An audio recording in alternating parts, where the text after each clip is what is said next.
Hi all, welcome to the video. Today we are going to see the Reddit horror incident. Keep your windows closed.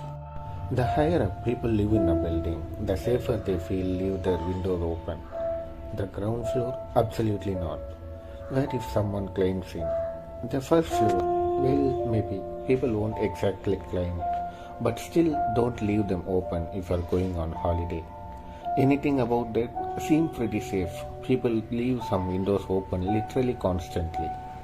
I mean, what kind of dangers are going to find you so up high?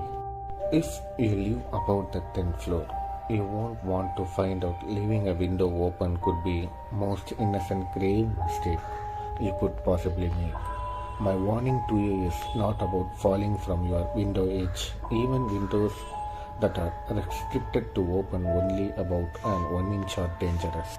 If there is a slightest way inside, he will find it. The story of the thing that hovers circulated when I was child. Kids would claim that at night they saw something slowly hovering down the street, about 100 feet in the air. They would all different description, a small glowing orb, a creature with red eye, a dark cylinder. But stories all hit the same note. They all looked out of the bedroom window around 3 a.m. They all saw something high in the sky, but not too high. They all immediately felt filled with dread, despite nothing bad actually happening, and had to look away.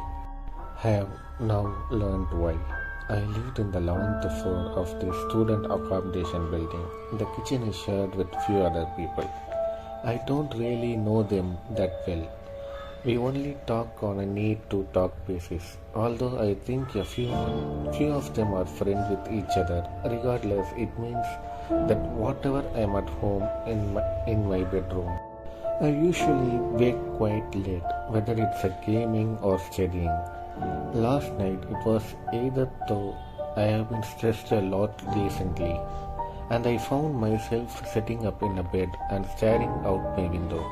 It was cracked open just a bit and let small breeze in. I don't know how long I sat like that. It was just relaxing. It was nice to look down at all the people of the night, some clearly drunk and others just walking as if it is not the middle of the night.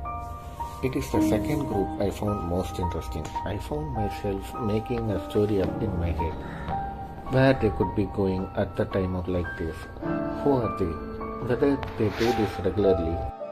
At some point, out of corner of my eye, I noticed something not down below or way up high, something right at my eye level. It was hard to see it in the dark.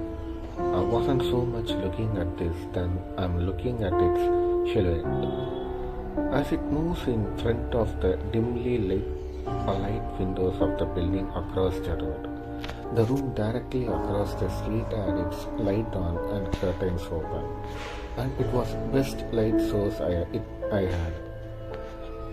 It didn't seem to be any shape to me, more like a cloud of smoke. One that didn't rise but just moved its unnatural way. I immediately thought back to childhood stories, the things that hover.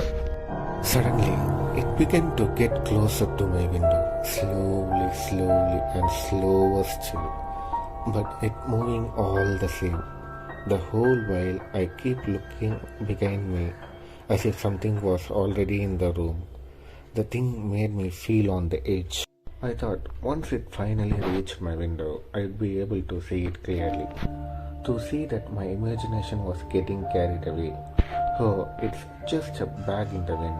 Is what I was hoping I'd think.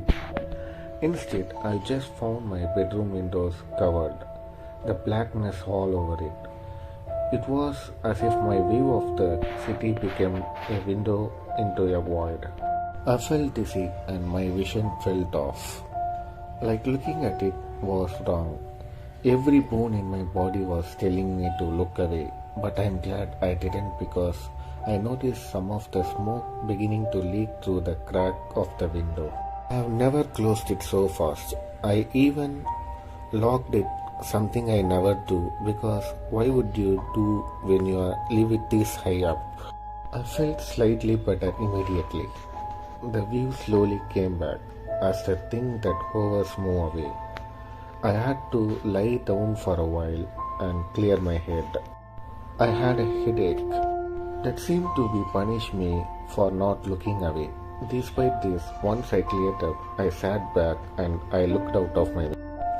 I noticed that the room directly across the street from me no longer had its light on. At least that's what I thought until I looked closer. But it was there.